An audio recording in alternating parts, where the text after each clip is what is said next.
This is a Collider.com audio interview. So, getting approached for something like this, Yeah. do you take the movie because it's Ang, or because of the script, or because of the story? Or? Honestly, I took it because of Ang. It's an honor to be asked to be part of an Ang Lee film. And also, I live in Taiwan, and in Taiwan, Ang is like an icon, where I've always been a huge fan of his. Actually, 7 years ago, when I auditioned for Crouching Tiger, Hidden Dragon, I didn't get the role. But yeah, that's kind of goes. That's the nature of being an actor, I guess. I actually didn't do much acting after that, but when he asked for me to do a reading and to audition for this role, I wasn't nervous because I was like, "Wow, I've been through this before." It's actually in the same hotel, same room. So I went in kind of just with a bit cooler and more collected than before. Yeah, I got the part. What was the experience like working for Ang? Was it what you expected? It was a lot more intense than I expected, and it was a lot longer than I expected too, because we went into pre-production right away. There was a lot of homework that he had for me, like books for me to read, movies to watch, documentaries to watch, songs and music to listen to in my iPod. Like, he really had me immerse in the period first. That was the first thing he did, is get me in the period. And as a musician, was there anything, or will there be anything that you heard or learned that you might incorporate into your... Yeah, well, my new album, which came out in July, is also inspired by Lost Caution. And there are a lot of songs on that album that I think kind of were inspired by music of the period. Actually, songs of that day were kind of either art songs or patriotic songs, or songs from that were like theme songs from movies. They used to be these musicals where, and they're great. It's a great genre of film where they would burst into song in the middle. I guess and same thing in the States, and those would be the popular songs. Those three different genres. So yeah, I incorporated that into my new album. Probably not the most commercial thing to do, but I think that came from me. I was so immersed in that role for that amount of time, that when the record company wanted me to go back in the studio, I mean, they'd already given me this 8-month hiatus, so they were like, you have to get back now. So I started writing, and it was a really different sound. Have you reached the point in your career where you can kind of dictate to the record company, I really want to do this? Yeah. I produce and compose all my own songs.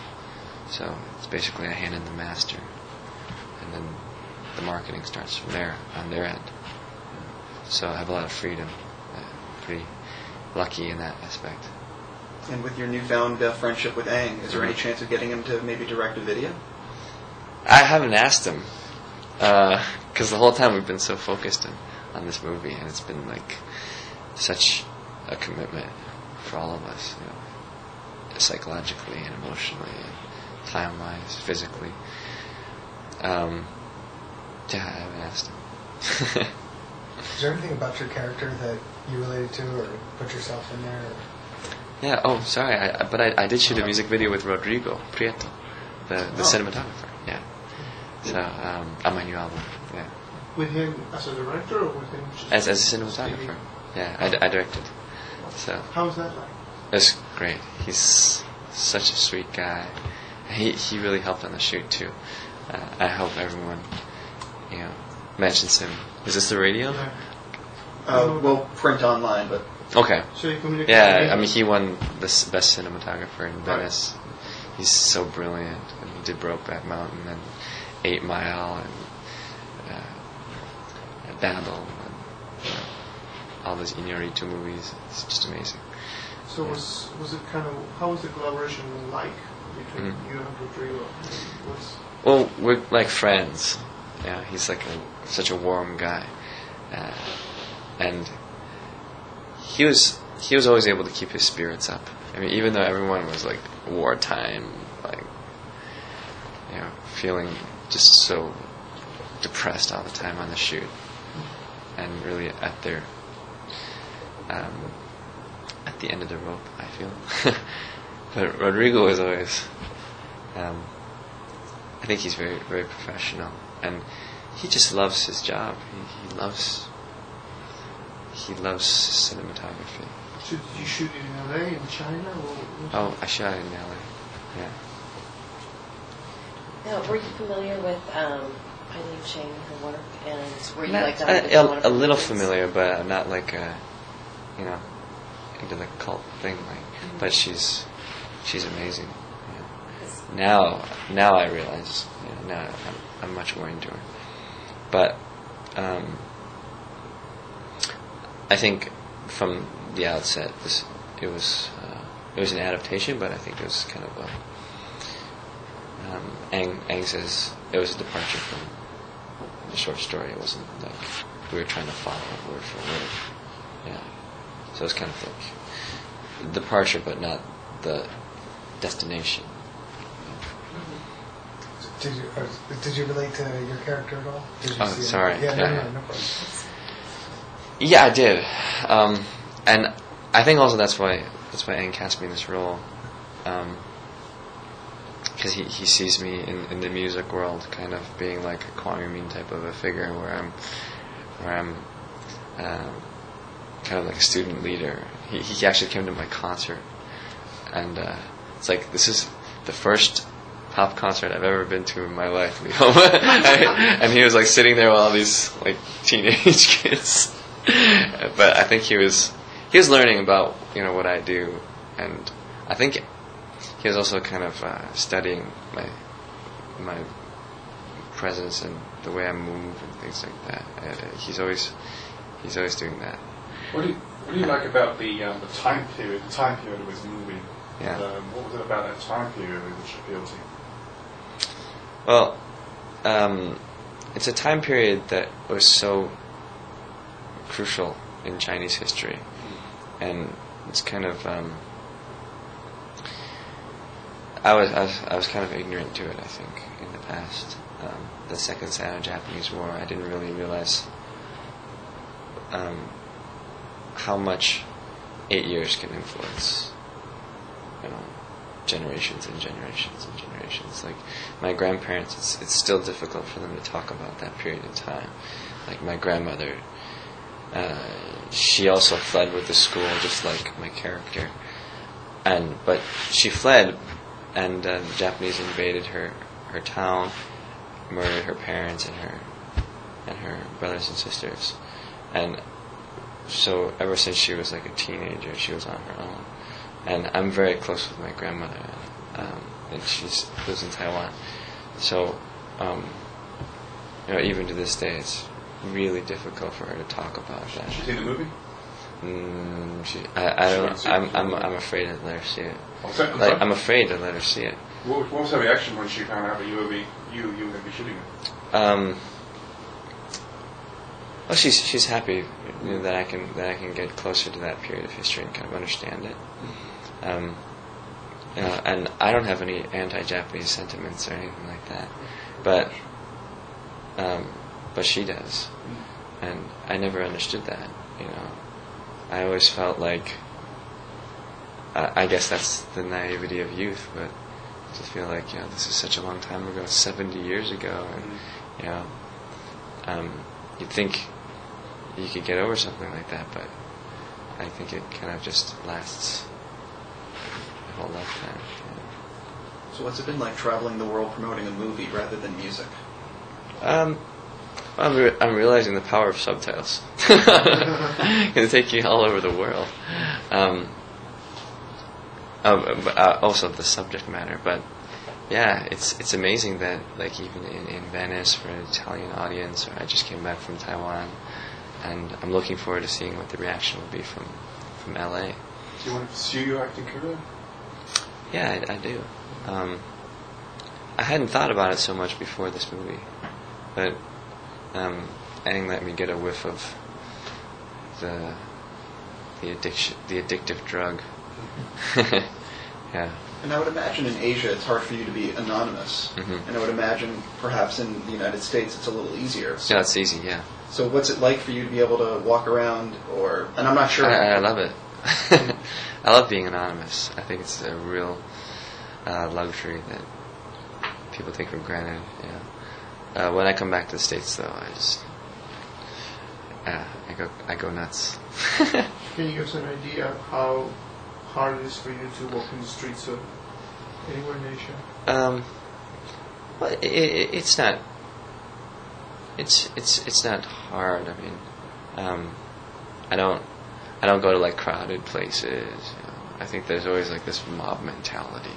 It's funny, like if it's just a one-on-one situation, usually people are like, "Oh, you're Wang Lee-Hom." But if it's a crowd of people, or if it's like a tour group or something like that, then I gotta stay away from those people. You know. But a couple of hours doesn't go by before someone recognizes you and says, Right. But I'm fine with that, and I'm used to that.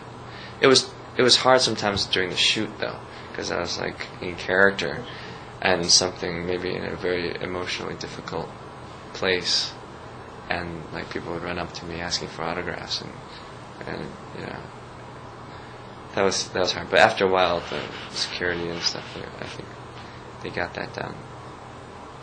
Is music a big love from a young age? Yeah, music is, I'm a trained musician, so starting from like 6 years old, I went to the Eastman School of Music in Rochester, New York, that's my hometown, and studied classical jazz.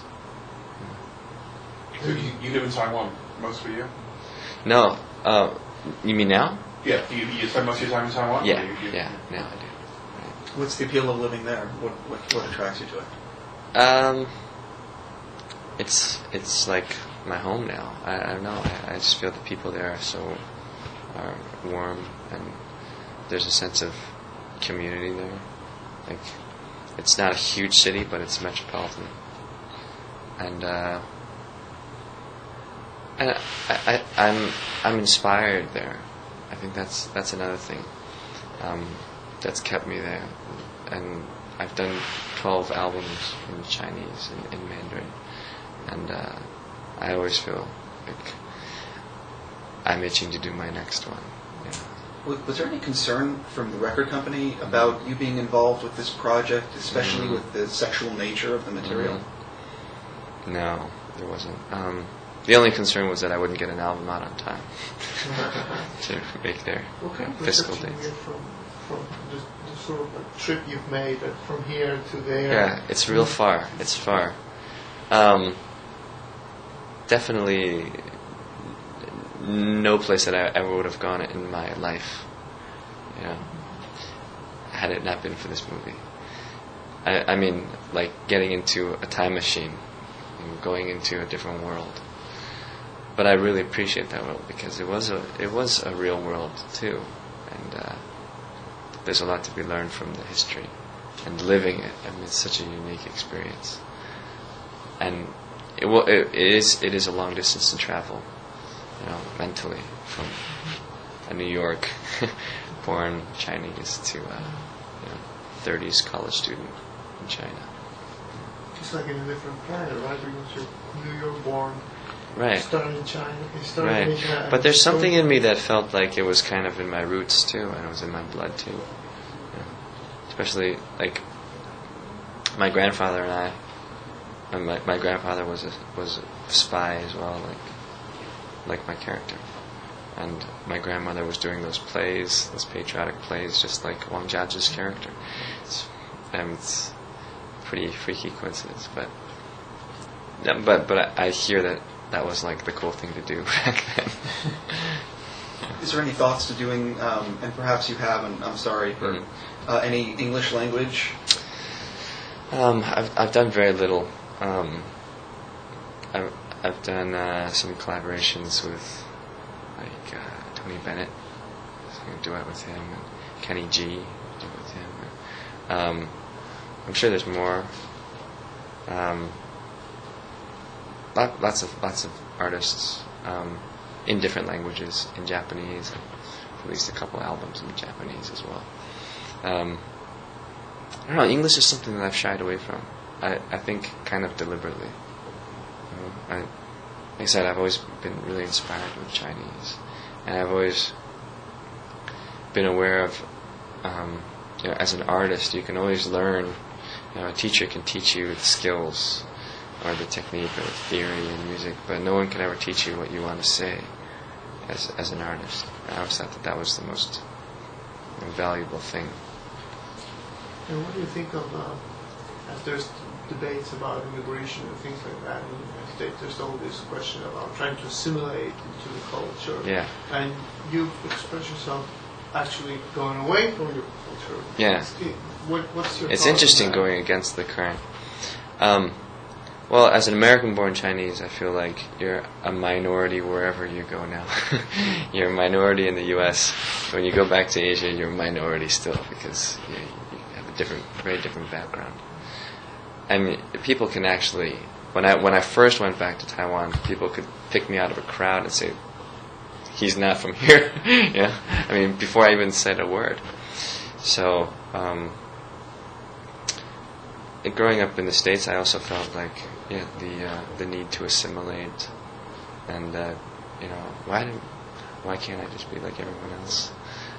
Especially like junior high school.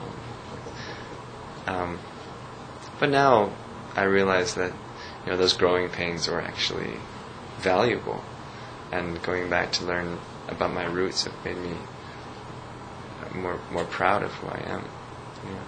And the history of my culture.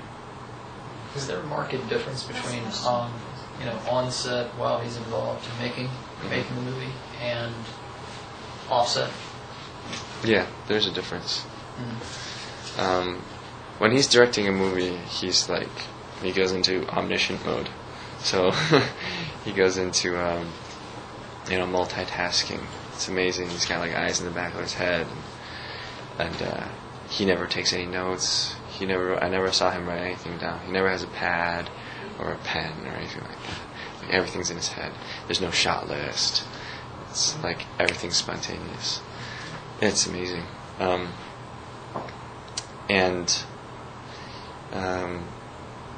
He's able to be completely focused on so many different things at the same time. He's really hands-on.